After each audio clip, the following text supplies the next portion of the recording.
Welcome to Fear It Goes, the podcast all about taking your fears with you and doing it anyway. I'm your host, Brandy Taylor.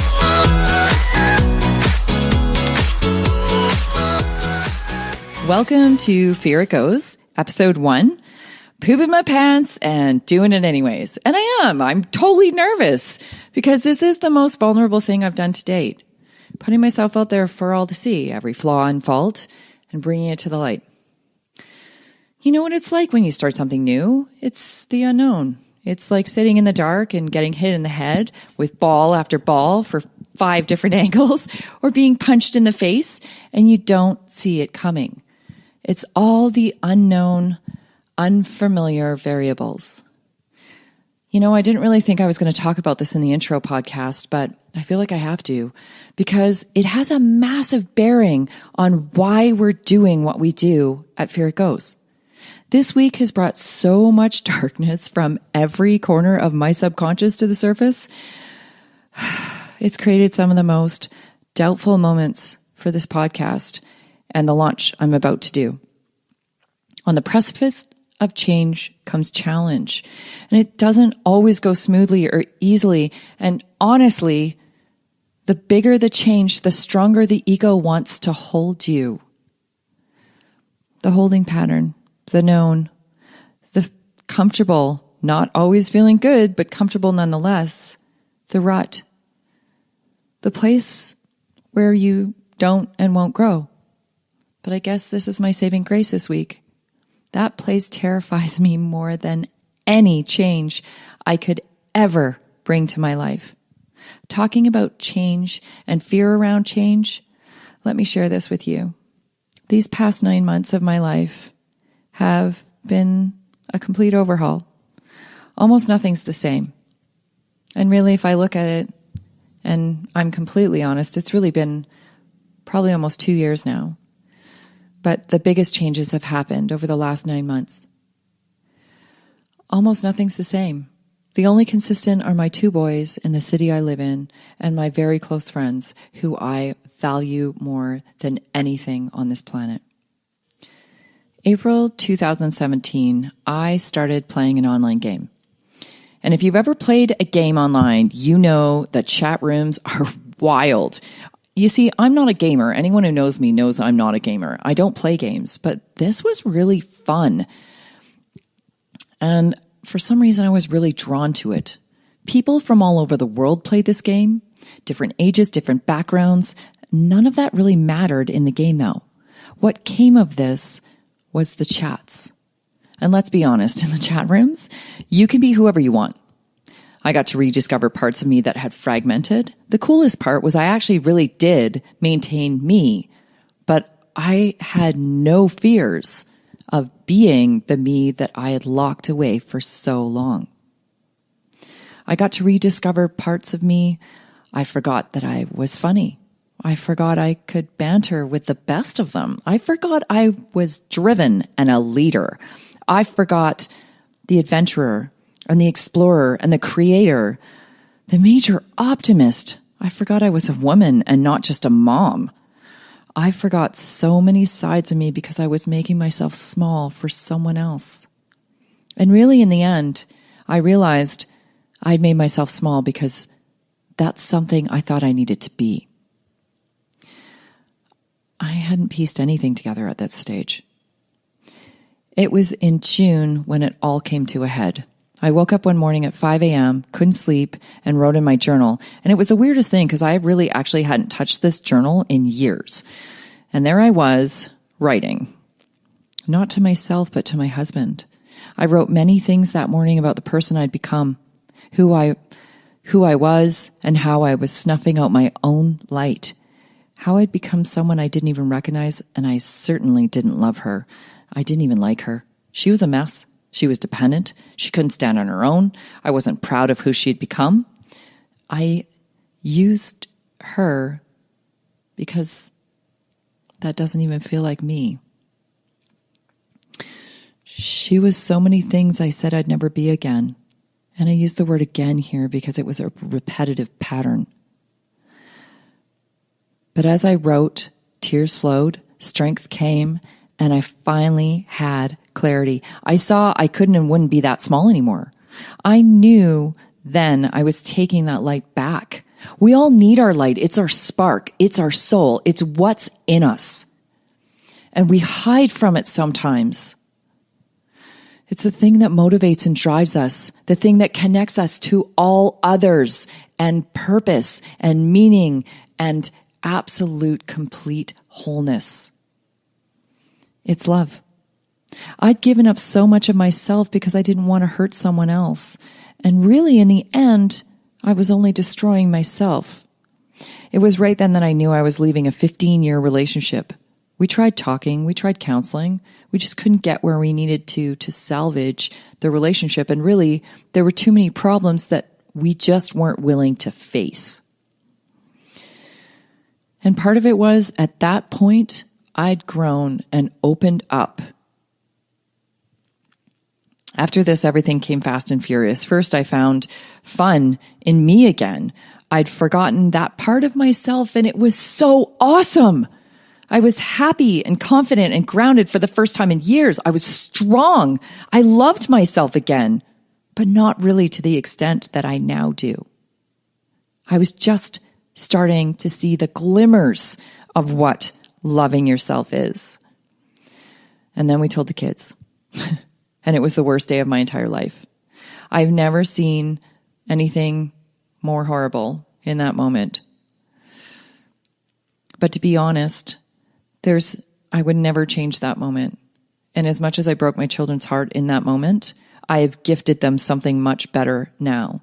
I have gifted them two parents who really can be happy and whole without each other, and not miserable and broken with each other. I gave them a proper role model for what relationships should look like in the future, not what they will look like in their future had we stayed together very unhappy. I know the kids will be so much stronger because of this. Then we took a trip together. We changed our diets, we moved, I lost 25 pounds, and let me say that again, I didn't lose it. Oh no, because I'm never going to find it again. It fell off because our weight often is another protection from the world. We hold weight because we're protecting ourselves from something else. I started dating, I changed careers, and now I'm launching Fear It Goes. And Fear It Goes this podcast has sat for more than 2 years. It's sat for way too long, and I'm so sorry it's taken this long to get to you. So here we are 2+ years later, and I've grown some courage.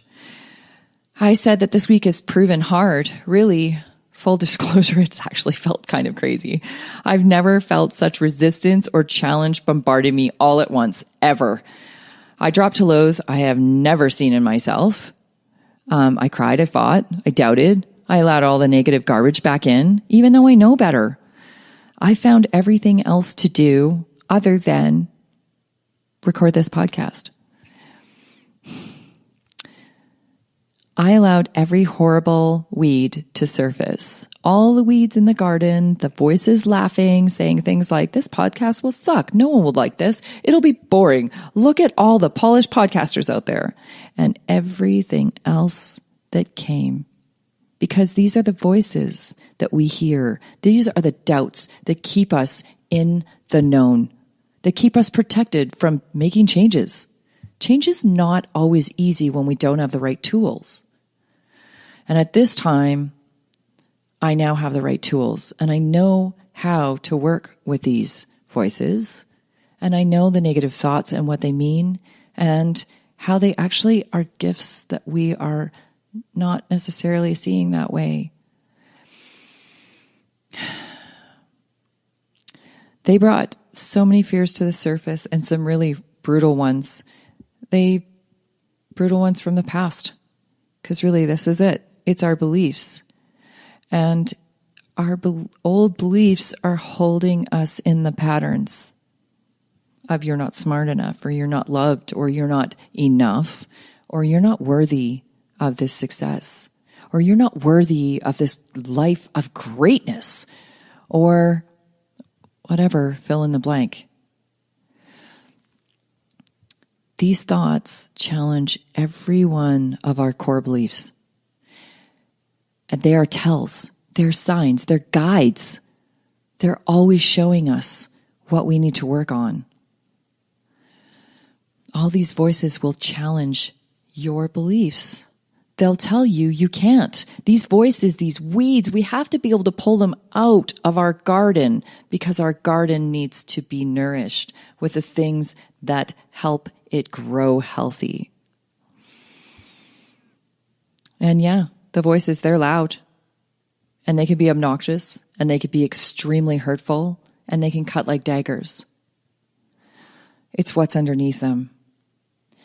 They can draw up a million emotions, and it's what's underneath those. Think of emotions and your negative thoughts like symptoms, but the actual cause is right below it. And if we look at that in terms of a bathtub, someone gave me this analogy and it was beautiful. If we look at symptoms in a bathtub, so we have our symptoms floating around the bathtub, but really if we figure out what the cause is, which is the plug to the tub, we unplug it, all the symptoms go down the drain and we no longer have them. So the symptoms are nothing more than a guide to show us what the cause is to the problem. And it's the same with our health and anything else in our life. These are opportunities for us to learn and grow. So, turns out I didn't do so well with some of my weeds this week. Instead, I allowed them to take root and spread like wildfire because, hello, human nature, this is part of what we do when we're really wrapped up in our humanness. And they were choking out all the good work I've done. And I know better. Even with the tools, sometimes we get caught up in the emotions. And we get distracted, and our goals and directions and the person we are becoming gets challenged. The beauty of this is you get to take control through awareness. As soon as the awareness is there, it's beautiful. I acknowledge, okay, I'm in it. I'm experiencing this. I'm going to go through it, and then I'm going to own it. And then I'm going to own it. And then I can pull that weed because it's no longer strong. It's weakened by the knowledge that, or the acknowledgement of what the cause is. So I pulled the weeds. Mostly. We all have some weeds still to pull. We can direct our thoughts. We can allow them to run completely wild and take us down an incredible spiral very quickly, which thoughts can do. Or we can create a different path. We can ask better questions when those thoughts come in. Instead of asking ourselves, why am I such a failure? Or why can't I do this? Or why have I tried this 100 times and I'm not getting the results I want? Or what's wrong with me? These are all really crappy questions. And when we ask crappy questions, our brains are solution finders. So our brains are constantly giving us answers. Stop asking those stupid questions and start asking better ones. Don't be the sum of your old beliefs. Don't be the puppet to the masterful fears trying to lead the way.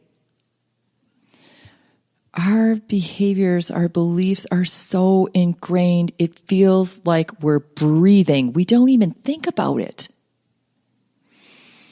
But we can make the change. It starts with awareness. And then start asking good questions. Like, what is it that I'm not seeing here? Where do I need to go with this? What is it that's holding me back? Why do I believe that I'm not worthy? What makes me think I'm not? What makes me think that I'm not? I am totally worthy. We need to ask better questions that guide us in the direction we want to go. So no one ever said things most valuable in life are easy, and it's true. Some of the best rewards are in the journey, and some of those journeys have really rocky paths. So why fear it goes, you might ask. Trust me, I've asked myself this question probably a million times. But boiling this down, I was searching like so many of you for the answers. Why wasn't my life what I thought it was going to be? What was holding me back? I knew I had wounds. I was no longer ignorant to the notion that life was only happening to me. I knew that there were things holding me. I had bad memories from childhood. So what? Who doesn't, right? We've all had experiences. And hey, my experiences could have been worse. And I know some people who've had worse experiences, but this is the catch. If we keep thinking that our experiences should be downplayed and sloughed off because someone else has had a worse one, we don't address them. So I'm going to tell you mine. What I hadn't understood was how that first memory would alter my response to fear and how I'd experience it and just how debilitating fear would be for most of my life. You see, when I was 3, my mother tried to leave my father. He was very abusive. Standing at the door of our farmhouse, she held my sister and I in her arms, and he came up and he pulled a shotgun, put it to her head and said, "If you leave here with them, I'll kill you. I'll kill you right now." It was in that moment that my perception of fear was changed. I no longer looked at fear from a fight or flight response, which would have been relatively normal. Instead, I looked at it with a life or death response. So now I had developed a very irrational response to fear that would drive many decisions and actions in my life. And I was really, really fortunate that a friend of mine kind of pointed this out to me about 6 years ago, maybe 5 years ago. When she made that comment about fear being life and death and not being fight or flight, all the pieces I was unable to connect were put together in that moment.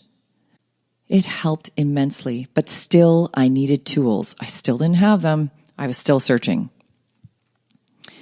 And honestly, there were so many moments I kept thinking to myself, "Brandy, act like an adult here. Put on your big girl panties. Pull it together." And I would have these conversations in my head all the time. Stop being a child. But literally, I didn't realize what I was doing. It was my subconscious leaking through. It was so obvious. I was stuck in that moment at the door, looking at the shotgun, totally terrified, trying to cope, and I was frozen at the age of 3. See, it doesn't matter how big or small these traumas or these experiences are that we have in our lives. They affect us and they affect our actions moving forward. And the most incredible part of being a child is from the time you are 0 to the time you are 8 to 10, your brain sits in a frequency called theta. And what that means is your subconscious is open. And you are drawing in data like a sponge, and you're accepting this as your truth. This is your normal. So whether it's the normal of the world or the normal of you doesn't matter. This is your normal and your truth, and you take this forward into your life. Our actions are deemed set in motion and subconscious. And then by the time we're 30, 90 to 95% of our actions are subconscious, like breathing, like your heart beating. You don't think about it, and you wonder so often, I don't want to do this. I think this is a bad idea. But then somehow you end up doing it anyways. And then you're really feeling bad and guilty. And why'd I do that? And oh my God, I shouldn't have done that. And then you're mad at yourself or guilty or shameful or whatever emotion tags along. So this is why fear goes. Because I am here now with tools and understanding and clarity and a lot of baggage that's been cleared. And I want to share it with you. Because no one should walk through their life holding onto baggage that sometimes isn't even their own. Like that moment at the door, that wasn't mine. That was my father's. Well, it became mine. But there are other things I carried forward with him that weren't my experiences. They were his, and I held his shame. I held his guilt as an adult. And I moved those through the relationships of my life, the careers I chose, the actions I took. And I know that there are so many of you out there doing the same thing. And you don't need to. You don't need to at all. Today, I kind of feel naked and completely vulnerable and showing some of the darker sides of wounds, and those wounds that govern the way that we see the world or the actions we take. And for the longest time, I felt that my actions were things to be ashamed of, and I held on to so much of that. Now, I understand experiences for what they are, and I hold no regrets in my life. I can talk about any experience regardless of how traumatic, and we will talk about some of those throughout these podcasts in the coming months and years. The triumphs now that I see them to be, and the experiences no longer hold the charged emotions that they did at that time. It's freeing, being able to own your actions and being able to release the experiences and traumas of the past. A few years ago, I went to a very cool event, and I'm going to kind of wrap up our podcast with this today. I went to this really cool event, and we did a fear exercise, and many of you will be familiar with Tony Robbins and Walking the Fire, because it's really mind over matter. But in this particular event, we broke an arrow. So you stick the arrow at the soft part of your throat, one end, and then you put the other end against the wall.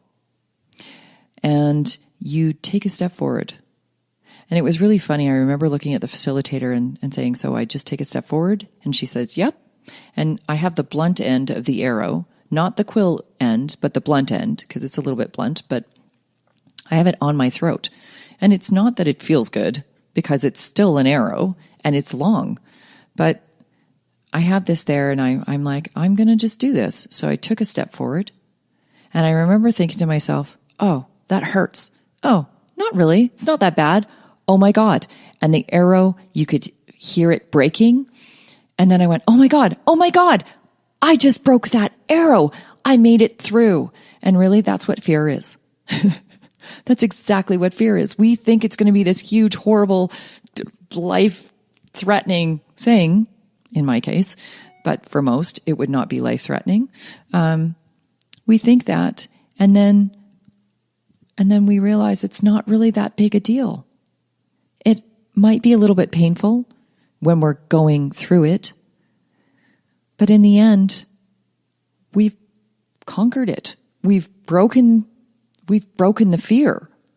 And now we're on the other side, and it's exhilarating. It's so exhilarating.